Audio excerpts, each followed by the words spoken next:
of the nation.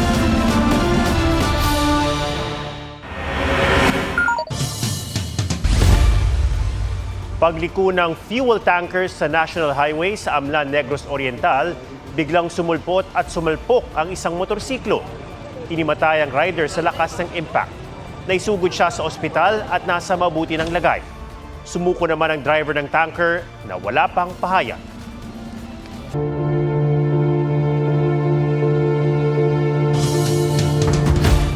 Walang basihan at mapanlin lang ang mga bintang. Giit ito ni DPWH Batangas District Engineer Abelardo Calalo sa kanyang kontrasalaysay kung saan itinanggi niya ang tangkang panunuhol kay Batangas 1st District Congressman Leandro Legarda Leviste. Anya, ang dinala niyang mahigit 3 milyong piso kay Leviste ay donasyon umano mula sa isang contractor na kinolekta niya sa utos ni Uswag Ilonggo Party List Representative Jojo Ang bilang suporta sa mga proyekto ni Leviste. Nang magpunta raw siya sa tanggapan ni Leviste noong August 22, si Leviste raw ang nagtanong ng halaga kung ang mga kontribusyon ng mga kontraktor ay aabot sa 10%. Tinanong din umano siya ni Leviste kung meron siyang dala noon. Tumugon siyang meron siyang maliit lang na halagang idodonate ng isang contractor na ipapadala na lang sa assistant ni Leviste. Pero sabi umano sa kanya ay kunin na ito kahit maliit para masimulan na. Matapos ang kunin ng pera sa sasakyan, sumunod na ang pag-aresto sa kanya. Sabi naman ni Leviste ang mahigit 3 milyong pisong tinangkaraw na ipangsuhol ay may kasamang resibo mula sa 3 kontrata. At anya, tila inamin ni Calalo na tumatanggap siya ng donasyon sa mga contractor. Hinamo niya si Calalo na pangalanan ang mga nag-donate ng pera. Nabanggit din ni Calalo sa counter affidavit na una niyang nakapulong si Leviste kasama ang ina nitong si Senadora Loren Legarda at si Congressman Ang. Sinabihan umano siya ni Legarda na alagaan ang mga proyekto ni Legarda at ang mga naroon sa naturang distrito. Depensa ni Leviste, repair ng nasirang Binambang at Puting Kahoy Bridge na pinondohan niya sa personal na donasyon ang pinag-usapan nila ni Calalo kasama ng kanyang ina. Kailangan daw kasi niya ng approval ni Calalo para makapag-donate sa ipinagawang mga tulay. Sinisika pa ng GMA Integrated News na makuha ang panig ni Senadora Legarda at Congressman Ang. October 2024, nasira pero nitong Agosto lang sinimulang kumpunihin ang isang proyekto kontra baha sa Albay. Minarkahan na itong completed ng DPWH kahit sira-sira pa. Sa gitna naman ng budget briefing sa Kamara, inilahad ni Secretary Vince Dizon na wala pang master plan sa mga pinopondahang flood control projects. May report si Mark Salazar. Halos 140 million pesos ang halaga ng flood mitigation project na ito sa Barangay Saban, Owas, Albay. Pero bago pa naman makumpleto nitong Pebrero, hinagupit ito ng Bagyong Christine noong October 2024. Tubig dito, mataas. Inabot nga dyan sa, lahat ng tubali, inabot ng tubig eh. Sa katawan nyo, Mga hanggang dito. hanggang dibdib nyo, Oo. maraming nasira bahay, ganyan. Marami. Sa lakas ng tubig noon, yung current ng tubig ng Typhoon Christine. So, unti-unti na damage. Pag nasa side, wala namang mga steel bars yun, parang riprap lang yun sa yung design namin. Sa ibabaw, sa side, sa likuran ng structure. Kaya yun ang parang bumigay. Sa tabi ng project marker, makikita dahil hinighlight naman ng pulang pintura yung dami at limit ng bakal na ginamit na palaman sa riprap na ito. Pero yung parting gumuho dahil sa Bagyong Christine noong 1 taon, makikita na ang umusling palamang bakal ay dadalawa lang naman peraso o madalang. Sinusubukan pa naming makuha ang panig ng contractor nito na Richmar Construction, isa sa top contractor sa Bicol Region.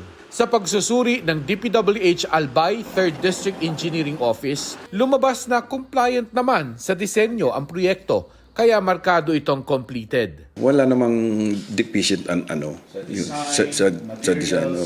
Okay naman, depende sa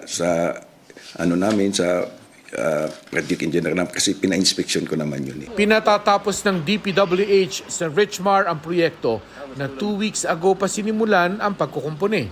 Sabi ng kontractor, amenable naman yung kontraktor na i-repair nila. Kaya lang sir, bigyan nyo muna kaming panahon kasi yung mga ibang equipment namin nasa ibang lugar kasi may mga ongoing projects din kami. Sa budget briefing ng DPWH sa Kamara, tinanong si Secretary Vince Dizon kung paano nga ba ang pagbabudget ng DPWH, halimbawa sa flood control projects. Nakadepende ba ito sa need?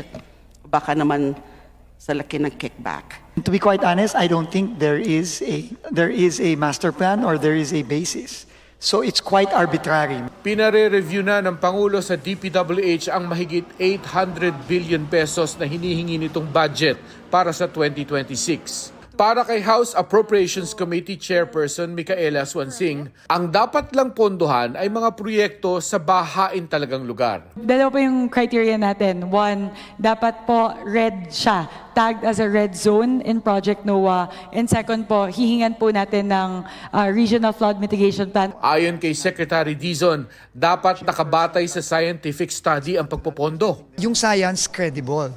No, hindi yan hindi yan hula-hula. Saan makakalbo yung mga district projects? Marami namang nung nakaraan eh. Kakayangan doon, marami naman nung nakaraan na mga project na ongoing pa eh.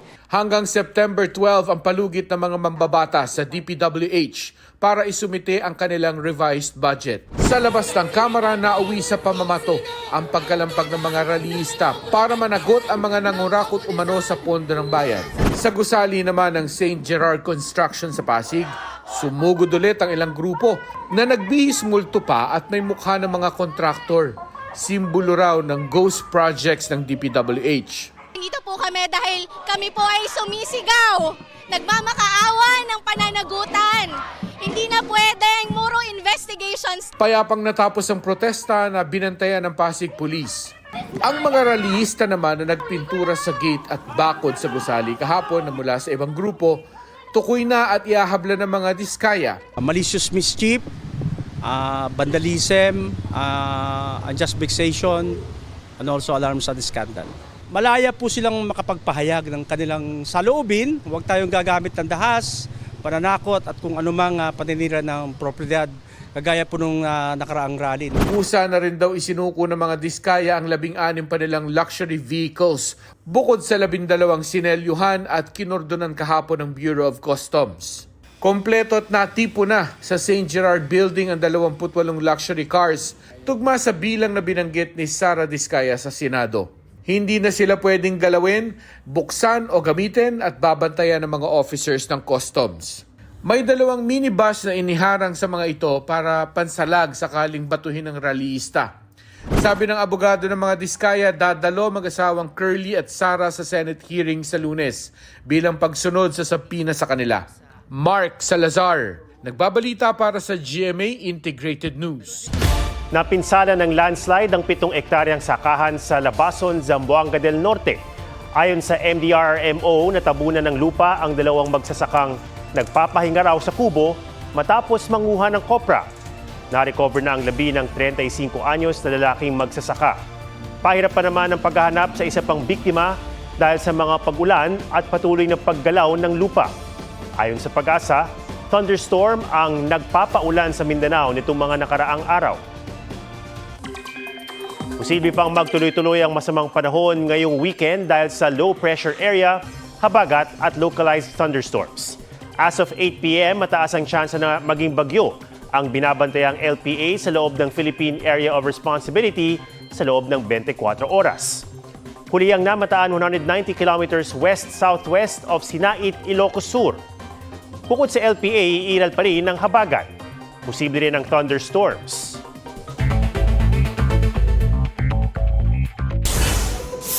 Kilo ng bangus sa Dagupan, Pangasinan pumalo na sa 250 pesos.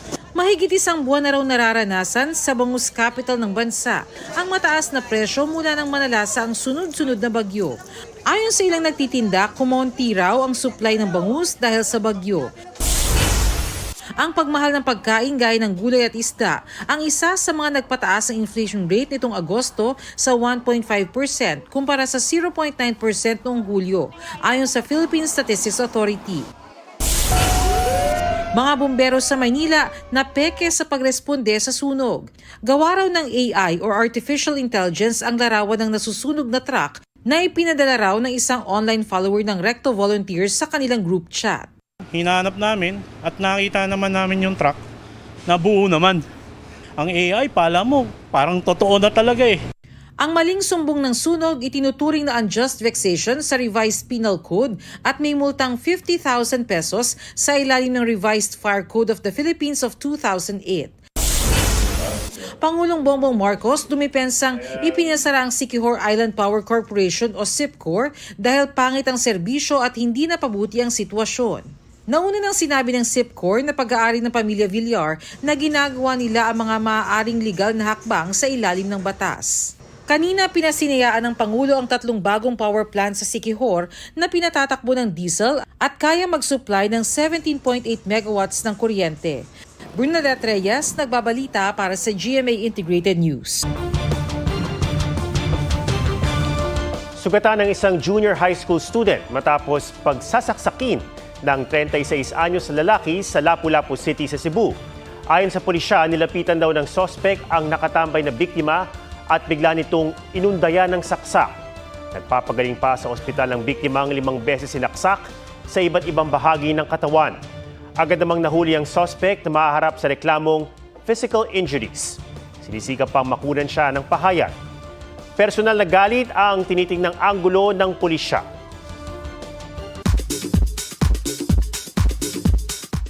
Certified travel buddy sa Australia, sina PBB Celebrity Collab housemates Charlie Fleming at Kira Ballinger. Enjoy ang Shakira duo sa Melbourne while strolling, going to the beach, and taking the metro. Pambansang Ginoo David Licauco gaganap bilang investigative vlogger sa upcoming Kapuso action drama series na Never Say Die. Para raw ma-achieve ang karakter, nag-training si David sa DZBB. We had a meeting with Boss Orly of DZBB. So it was just nice for the production to think about it, to pick up the knowledge from someone na batikan na sa larangan niya. Karakter ni Bianca Umali sa Encantadia Chronicles Sangre na maalam na sa mundo ng mga tao. Aqua Beth, buya na dyan! Isa lamang ito sa mga lagusan papuntang Encantadia, Tera. Nasa Encantadia na si Tera kasama ang kanyang Ashti Perena. Tera, tayo ay narito na sa Encantadia.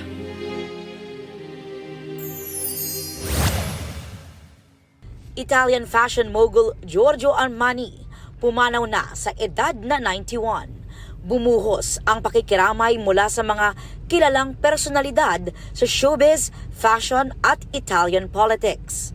Magiging pribado ang funeral sa kanya sa Lunes. Aubrey Carampel nagbabalita para sa GMA Integrated News. Mananatiling kapuso si Ivan Mayrina matapos muling pumirma ng kontrata sa GMA Network. Tuloy-tuloy ang paghahatid ng balita ni Ivan tuwing Sabado at Linggo sa 24 oras weekend. Sa loob ng mahigit 2 dekada, di matatawaran ang kanyang kredibilidad at dekalidad na pagbabalita. Kasama sa contract signing sina GMA Network President and CEO Gilberto R. Duavit Jr., Senior Vice President and Head, GMA Integrated News and Regional TV and Synergy, Oliver Victor B. Amoroso. Vice President and Deputy Head for News Programs and Specials, Michelle S. Seva. Dumalo rin ng iba pang GMA Network officers.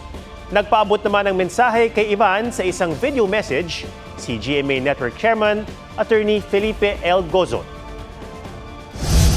Ivan, I am both proud and happy that you remain a loyal Kapuso for 25 years and counting. I look forward to having you with us for a very long time. Congratulations, Ivan.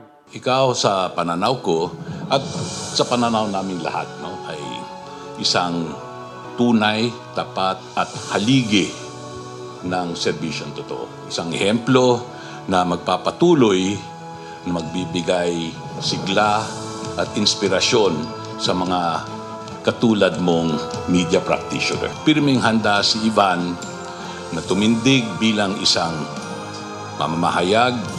As you embark this new chapter with us, Kapuso pa rin, may you continue to inspire others and elevate the standards of journalism. I don't see myself being anywhere else. So, makakaasa kayo kung ano man yung siguro ikinatuwa ninyo in the last 25 years. We'll have more of that. GMA will continue to stand sa journalism na wasto, patas, balansyado, kapaki-pakinabang.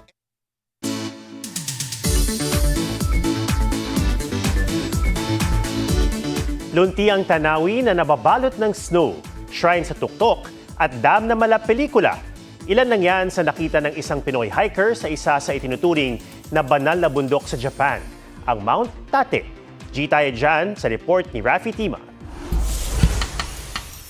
Ito raw ang hike na hindi nakakahagard dahil sa bawat lingon, may diyo na papawi sa iyong pagod. Ang pag-akyat sa Tateyama o Mount Tate sa Hida Mountains na kilala rin bilang Northern Japan Alps. Pero naging sponty hike lang daw pala ito ng Pinoy na si Edric. No-brainer na. So, as soon as I saw the pictures, like I decided like I wanted to go. Let's do it. Bahala na. We just DIY'd as Stray likes to say, we raw dogged it. One of the best decisions that we've made. Dagdag adventure ang pagsakay muna ng cable car bago ang simula ng hike. Tanaw pa ang lush green view na binalot ng snow na makikita sa campsite pa lang. It's like a valley. So surrounding you is just snow-capped mountains. May 3 peak ang Tateyama.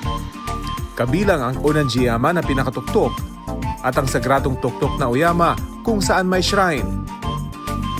Kabilang ang Tateyama sa tinaguriang Three Holy Mountains sa Japan, kahilera ng Mount Haku at ang pamosong Mount Fuji.